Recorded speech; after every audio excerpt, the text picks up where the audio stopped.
Okay, so vending, these customers are very tricky.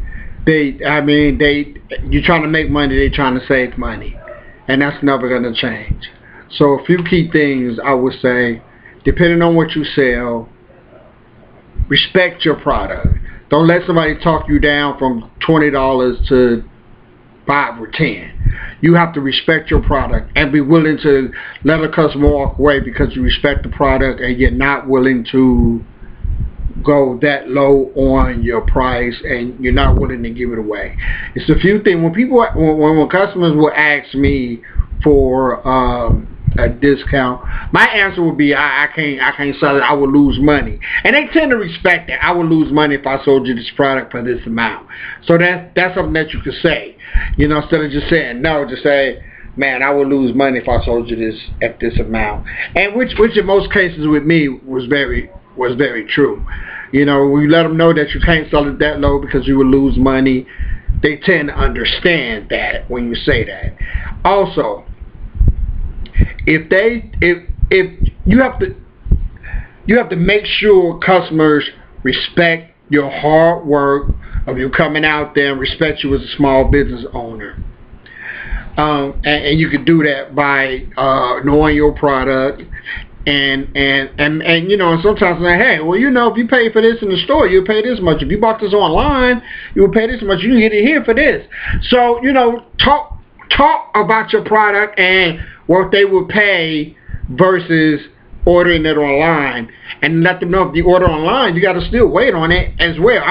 Build yourself up in a way where they understand, hey, this is a convenience for them to get it right here, and this person's right. If I do order this online or go to the store, I'm going to pay double the amount. So, there are things that you can say that can be very convincing to get a customer to buy your product. Also, and I've only done this once in the 10 years that I vended, do not pack up before the end of an event. I can't tell you how many vendors make that mistake. Stay until the end.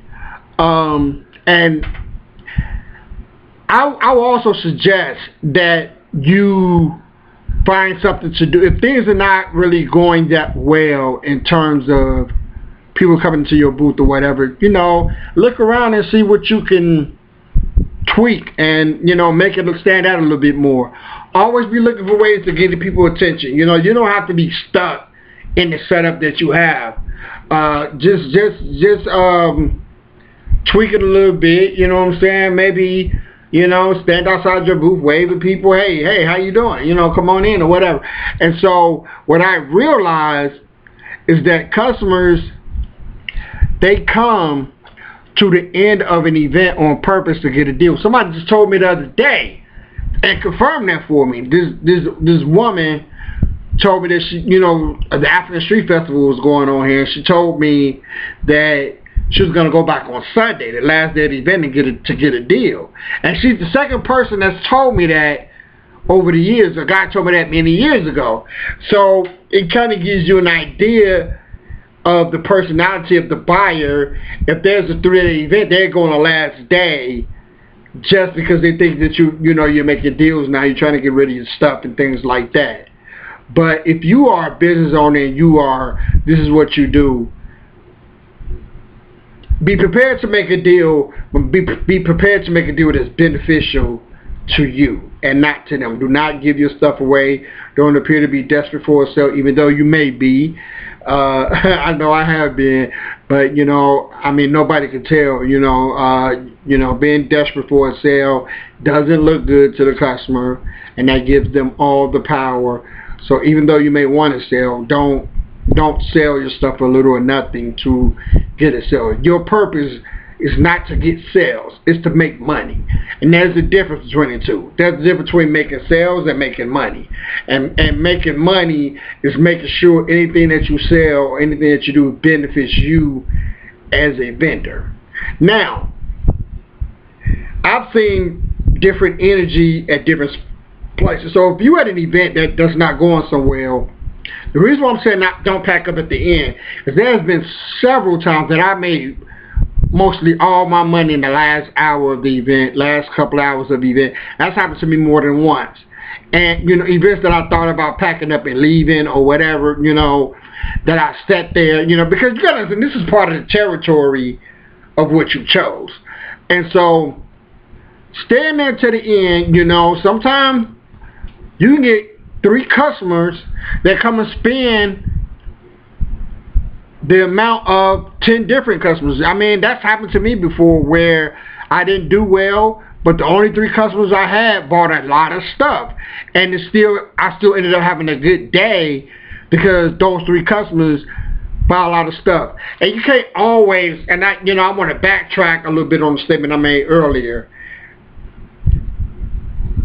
Well, I guess it ain't really backtracking, but I would say this too. Sometimes you can do an event where they don't have a lot of people, but the people that they do have are spenders. And sometimes you can be in an event where there's a lot of people, but ain't nobody spending. So, the trick about that is you never know what event is going to be what, or how the people are going to respond, or anything like that. The key is for you to be the same salesman no matter what. No matter what event you're doing, you be the same salesman. The crowd is going to be the crowd regardless of whether you're there selling or whether you're not. But, don't necessarily be deterred because it has there's an event that has so few vendors, because I've done events in the past where it was a few people out, but those few people spent a lot of money. And it's strange, but it happens. So you have to go in with confidence, and the confidence has to radiate off of you, because that really helps people come towards your booth and sell with you when you don't appear to be desperate, and when you appear to be confident and be okay, with what you're selling and the price of your products. So I'm D Revolution. Follow me, like and subscribe to my page, and I would tell you some of the key things about making money vending. Peace.